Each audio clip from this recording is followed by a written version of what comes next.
for no one. No one but me. We dance to the drums of war, and all our hearts beat as one. A lot of players and content creators are literally rioting at Riot, pun intended, for their poor balance updates, and we're seeing this impact the meta, or should we say, not affecting it at all. On a more positive note, they have announced a new expansion in patch 2.11 where we can basically expect the Roid region. Basically, some really big stuff's going to be revealed, and there's nothing really more we know, so all we can do is wait till then and hope the game does sort itself out eventually. And we'll continue to inform you on the meta of the game. So this is Top 10 Decks patch 2.9. The data presented here is analysed by BomberTV using MOBA analytics. He's a Masters tier player with a background in game theory and game design. He took the most winning archetypes into Master tier, excluding ones with small play rates, analysed their key properties on why they are so strong. Link to his channel is in a pinned comment and in the card above. Please remember to like and subscribe and turn on the bell notifications too. So let's dive in. This is Azir Lucian and it features cards from Demacia and Shurima. I've classed this deck as a mid-range even though it's quite aggressive and also has some combo potential. The average cost in the deck is more weighted towards low cost with 16 cards costing 2 mana and 9 cards costing 1 mana. It's fairly budget with only 2 epic cards. This deck has a lot of things going on. The main idea is to take advantage of the when allies attack effect on both Azir and the Emperor's Dais to summon lots of sand soldiers and overwhelm your opponent with basically quite wide boards. As you can see on the screen, both cards have the effect to summon sand soldiers, so you can quickly sense the theme here. To achieve this pretty straightforward synergy, you can do it with scouts such as Grizzled Ranger. As a reminder for all new players, all your scout units can attack twice as long as your first attack is exclusively with scout only cards. Another attack minded card is obviously Lucian, which has the rally effect that when a unit dies for the first time each round, rally means you gain an attack counter once again, and it obviously has this on his leveled up card. Lucian will almost always level up as you're going to summon lots of ephemeral sand soldiers which almost always guarantee an additional attack thanks to Lucian. Ephemeral means a unit dies at the end of the round on its first strike, so a very nice little combo here. Another card which is very strong here is the Inspiring Marshal, which can have a win condition on his own. He basically doubles the damage dealt by every sand soldier, which you can imagine is pretty strong considering how many you're going to summon depending on how many times you attack. So overall this is a very aggressive deck with some nice combo potentials, meant for competitive players which basically like skill based decks. This is mid-range Frostbite and a deck features cards primarily from Freljord with some support from Noxus too. Interestingly, many of the key cards from this deck are from Noxus. The deck has a typical ramp to mid-game with lots of 3 or 4 mana costing cards, like most mid-range decks, and it's quite an expensive one with 5 epic cards in total. The idea behind mid-range Frostbite is to level up Ashe as fast as possible, and after you do that, freeze your opponent's board, making them unable to block and go for the win. This is also a bit of a recurring theme in the cards that have 5 or more power in this deck, and I'm going to go onto this later on. To achieve the Ashe level up win condition, we have lots of cards with freeze abilities like Iceveil Archer and Harsh Winds.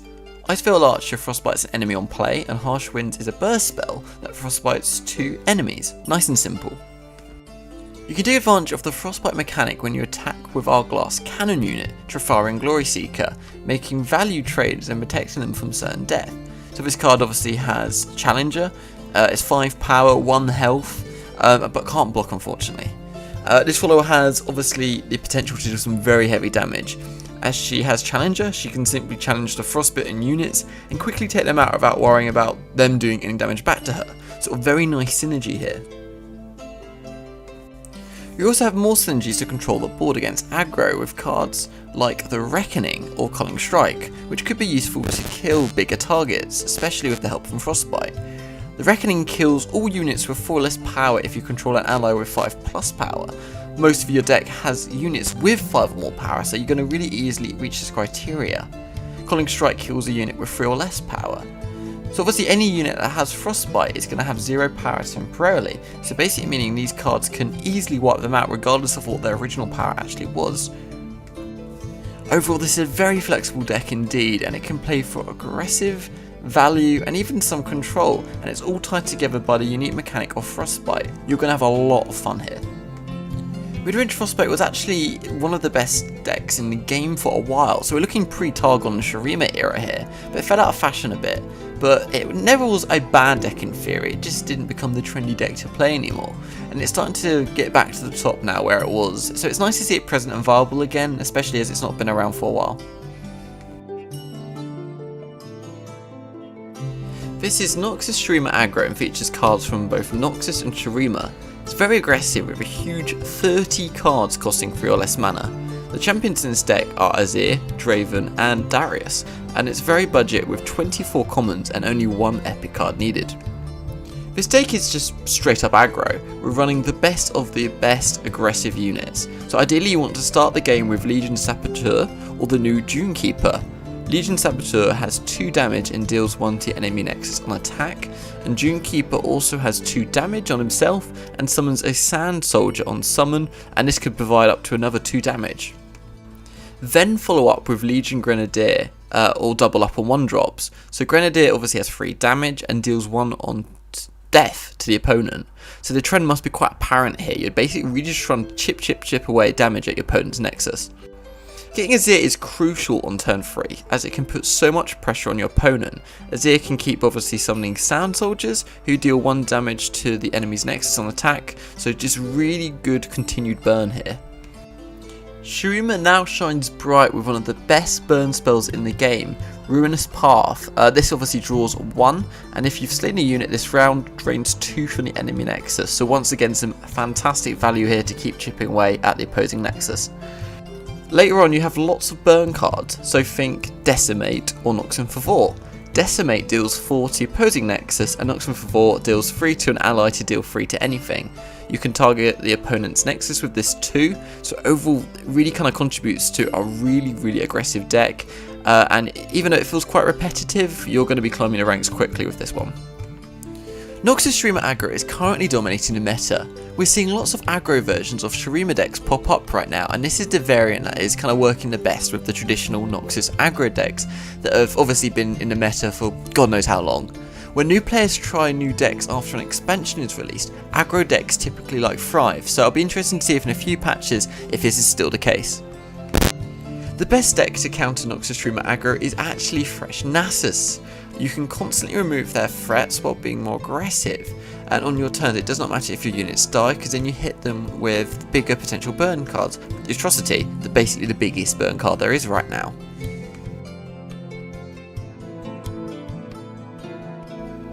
This is Spider Aggro and features a nice 50-50 mix of Noxus and Shadow Isles. The deck is very follower heavy, featuring 28 followers in total and only 9 spells.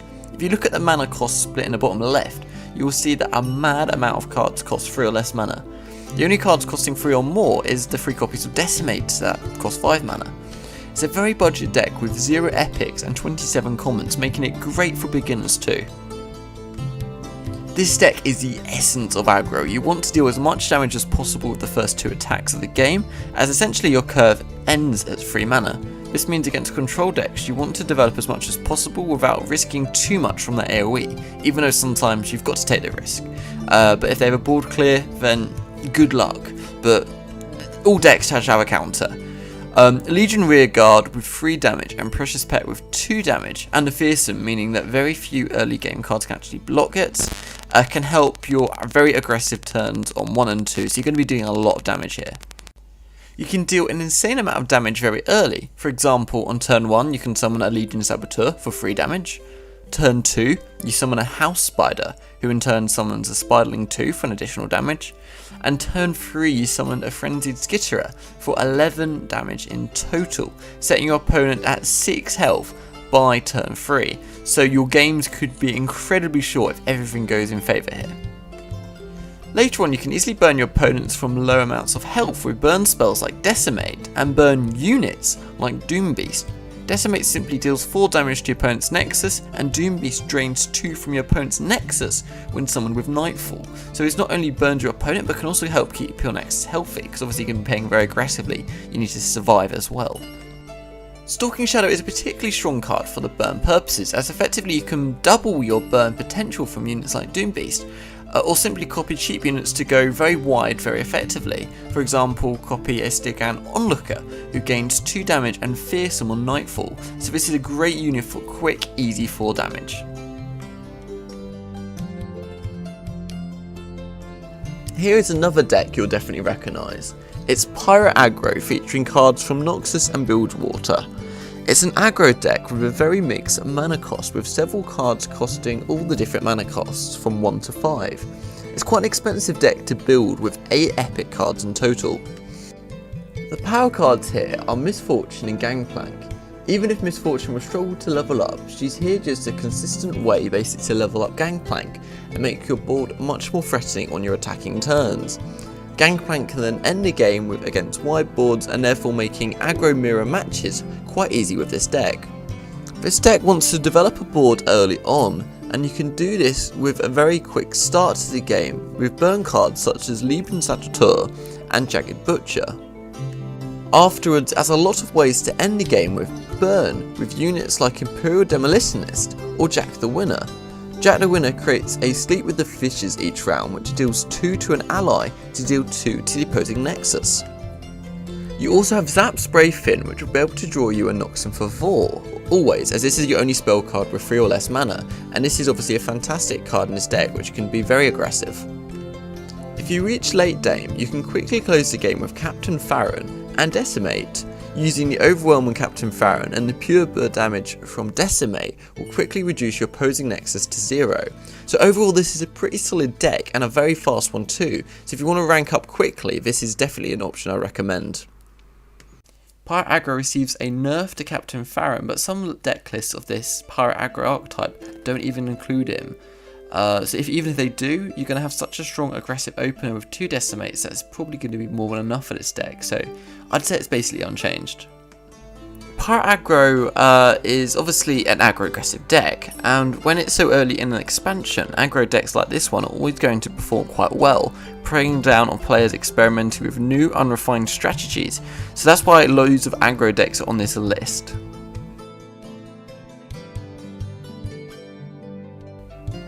This is Discard Aggro, and it features cards from Noxus and Piltover and Zorn. And it's quite a unique deck in the sense it features 3 champions, but the main variation you'll see of this deck definitely includes Draven and Jinx, and these are obviously the 2 cards that are linked to the discard mechanic in one way or another. And it's a very typical aggro deck with lots of low costing cards. The deck plan is quite simple. Against slow decks, try to finish your opponent as early as possible before they get their endgame. Against aggro or mid-range decks, you can try and win the race against them to see who can finish faster, or you can go for the value approach granted by the leveled up Jinx. Of course, you need to first draw her and then level her up. As the name suggests, the deck is all around discarding, so cards which you can both discard and draw are very desirable, such as Zornite Urchin and Rummage. The deck has a lot of options, smart plays, and therefore is a very skill-based deck. First of all, it's always important to know when to discard a card and what ones you should be discarding altogether. For example, there are obvious discard targets such as Flame Chompers, Jury Rig, and Vision, and these are pretty straightforward what to discard. As for the when to discard a card, Jury Rig can be useful to summon a blocker or attack at burst speed, either punishing their open attack or to go in for the kill. The same goes for discarding Flame Chompers at burst speed, although it is much more useful to remove a big blocker so that your other units can basically go in and do what they need to do. Vision should be used to go in for the kill and take your opponent off guard, or to complete trades. This can always be a win condition in some situations. With the new addition of survival skills, Discard Aggro seems to be getting a lot of love from Riot at the moment, and continues to be one of the best spots in the meta. Even if this list doesn't run survival skills, I would still suggest experimenting with it. Discard Aggro has been a staple in the meta for almost a year now, and it feels like we really need to tone down Draven in the same way they did with Fiora. This, alongside a minor nerf to maybe a few of the discard themed cards, should finally get rid of this deck, because let's face it, we're bored of seeing it. This is Lissandra Trundle, and it features cards primarily from the Freljord region, but with lots of support from the Shadow Isles too. It's a typical control deck with lots of high costing cards, 8 cards costing 7+ mana in total. It's a fairly expensive deck featuring 5 epic cards, and it's actually quite a spell heavy one too, with 22 spells. The idea of this deck is to win with a Watcher generated from Lissandra after she levels up. To do that, we obviously need to level up Lissandra, and obviously she levels up when you've summoned 2+ allies that cost 8+. So when she does level up, she summons a Watcher in the hand. Nice and simple. Trundle is there for her best friend, as he generates an 8+ mana unit, which is essentially free, and it repays itself immediately, so it's obviously his big ice pillar. And this gives you a free activation towards the level up of Lissandra. Another way of leveling up is Spectral Matron, so which is probably being seen for the first time ever in a competitive sense. And the reason why she's so good is not only she's an 8+ cost card herself, but she can also summon a unit that costs 8 mana as well with her effect, who creates an ephemeral version of an ally in the hand to summon it. This will immediately level up Lissandra, keeping the 8+ cost unit in the hand, so you can obviously play it later on the next turn, which will basically give you so easily the 8+ mana costing cards that the Watcher needs to basically make it a free unit. So obviously it's got a high mana cost. If you do this, it gets to 0. So this is basically the combo, and after you cheat out a Watcher with Spectral Matron, which will discount the Watcher in the hand to 0 costing mana as well, you can basically have 2 Watchers in play, nuking your opponent's enemy's deck twice, and attacking with 20+ damage. Your opponent is going to be dead, I have no kind of doubt about that. With that said, you should be able to survive to late game to do this on the 8th turn that you obviously need to be aiming for, but it is the trickiest part of this deck. But luckily these are the 2 best regions for control. So you've got AoEs such as Avalanche, healing cards like Withering Wail, and removals like Vengeance. So overall this is a very interesting deck. It's pretty bland in early game, but late game you're going to be having a lot of fun. In my previous videos, a lot of you were asking why had I not covered this earlier, and the answer for that is simply that top tier players are having a lot of success with this deck, but it seems a lot harder for the kind of amateur players, your beginner level players. They're trying it out and it's just dropping the win rate down as they're not fully understanding how the deck works. For that reason, it's why we're seeing the stats for this deck outside of our top 10 decks. Obviously that's a previous video we did on this channel, but if you understand it, hopefully this video helps, then you're going to have a lot more success. So please check out BomberTV's if you want even more detail on how this video works, and you should see that in the card in the top right above.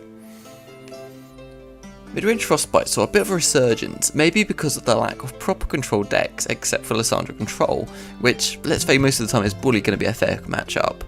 The fact it gives us space for more mid-range decks, and Frostbite Midrange has kind of always been the best mid-range deck of them, so that is naturally why this one pops up. As you may have seen at the start of this section, the Shurima expansion variation of this deck features LeBlanc and Whispered Words, so this is the new variation of this archetype, so I'll be interested to see how long this stays around for. Azir Draven is a deck featuring cards from Piltover and Zorn and Noxus. It features a very balanced mix of spells and followers and has a very low average mana cost, with all but 2 copies of Captain Farron costing 4 or less mana. It's relatively expensive, featuring 5 epic cards.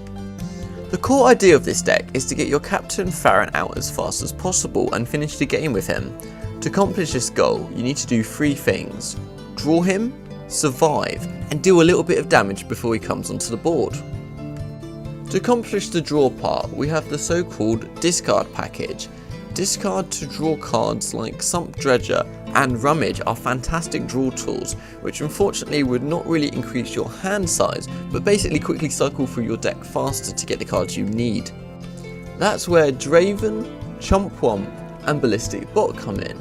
By generating cards which are not as very useful, you can use them as basically easy discard targets and replace them with more valuable cards.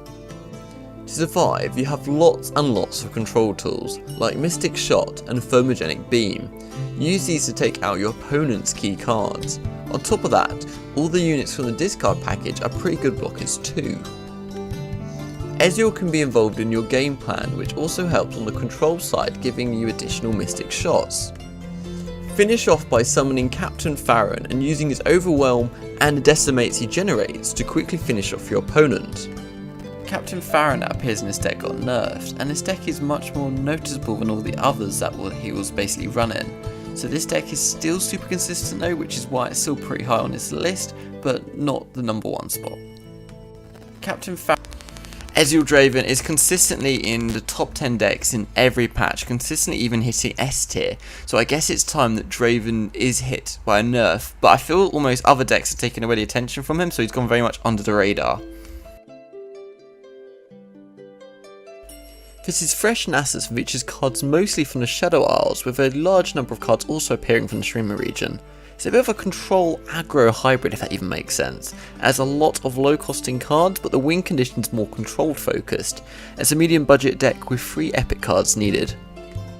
The idea behind this deck is to play aggressively in the early game, often winning just from pure aggro, and you also have lots of low cost followers to help with this, and they can deal big damage quick, so think Back-Eye Reaper or Ravenous Butcher for example. Alternatively, you can try and finish the game much later with a high-powered Nasus and Atrocity. So Nasus gains 1/1 every time you slay a unit, giving him lots of potential power, and Atrocity deals damage to anything really, including opponent's Nexus, equal to a unit that you sacrificed power, and this can be a win condition in a lot of occasions. The deck essentially plays out like the They Who Endure deck, so those who are familiar with that deck, it's a very easy kind of playstyle here. You're just kind of replacing They Who Endure with a big Nasus. Since Nasus is our win condition, we want to cheat him out and get him as fast as possible on the field, and that's where Thresh comes into play, helping us get Nasus onto the board quickly with his leveled up effect, which summons an attacking champion from your deck the first time a leveled up Thresh attacks.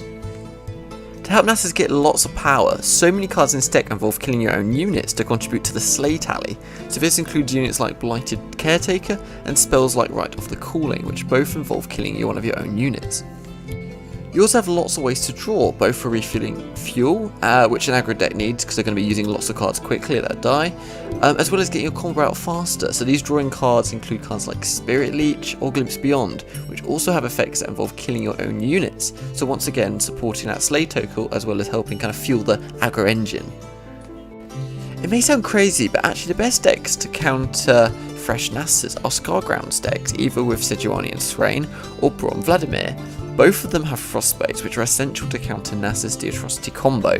If you Frostbite Nasus when you're about to do Atrocity on him, it's going to do 0, so you have massive counter. Sejuani Swain is a bit more control-like, you're basically trying to stabilise, remove and finish off the game with the usual Swain Leviathan combo. This is a really nice approach to take. Another good deck to combo is Braum and Vladimir, as you basically go wide with lots of units and big power thanks to Scargrounds. And it can also help you heal outside of lethal thanks to Vladimir. You're going to be draining your Nexus healths up so that simply the Thresh Atrocity combo cannot finish your Nexus off. And you can find a more detailed version of this deck linked in the description. Despite taking 2 nerfs, this deck is still dominating meta. Maybe Riot is not actually addressing the core problem in these types of strategies. In my opinion, making Atrocity a slow speed spell would solve a lot of issues for the current state of the game as well as in the future. I'd also like to nerf Doomkeeper to kind of decrease the consistency of aggro Shurima decks, which are also dominating the meta elsewhere. Despite taking 2 nerfs, this deck is still dominating meta. Maybe Riot is not actually addressing the core problem in these types of strategies. In my opinion, making This is Irelia Azir and features cards mostly from Iona with a good amount of Shurima cards too. It's a fairly standard mix of followers and spells. Like many aggro decks, most of the cards have a low mana cost, with a huge number of cards costing 1 or 2 mana. It's actually fairly budget to build as well, with not a single epic card needed. This deck is super aggressive. The main idea is to summon lots of units, go wide, meaning lots of units on the board basically, and attack as many times as possible. Azir and Empress DS have the effect to summon a Sand Soldier on attack, so if you have both cards on the field, you're going to get 2 Sand Soldiers with every attack you do. Absolutely insane value. There's been a new keyword added to the game, Blade Stance. Blade Stance starts a free attack with that many summoned blades, and in separate attack phase, a bit like Scouts. Lots of units cards revolve around this mechanic, including Ribbon Dancer and Blossoming Blade in this deck. The Sand Soldiers from Azir and Empress DS effect will also be summoned on these Blade Dance attacks, meaning you're going to get a very wide board with lots of pressure. Cards like Sparring Student and Green Grade Duo both have effects that gain power when other units are summoned, meaning you can quickly build them up into threats each round with obviously all the blades that are being summoned, all the sand soldiers, and meaning you can have a really wide board with big power units too. Combining all the Blade Dance combos with all the Sand Soldier attacks means you can have pretty explosive attacks starting from as early as turn 3, often leveling up Azir or Irelia by turn 4. This means you can access their leveled up effects super quick and close the game nice and early. Another win condition is via Inspiring Marshal, which basically triples the threat of blades and sand soldiers. So Inspiring Marshal has the effect of granting 2 damage to summoned allies the turn you play it. This means a blade and sand soldier has an extra 2 damage just off the back like that. And you're going to be summoning a lot of these, so this is going to quickly add up. This deck's pretty hard to counter, to be honest. The best 2 options are using variants of Fiora, even combining her with Freylord, Shurima, or even Targon. By using Fiora, you can take advantage of all the blades and sand soldiers that your opponent's going to be attacking with, and use this to help level up Fiora very early, often not letting your opponent be able to play Blade Dance cards because they're scared that one of these blades is actually going to lead to Fiora basically killing 4 opposing units and winning the game for them. So basically you can really get them scared to actually use what the deck obviously Azir Irelia thrives for.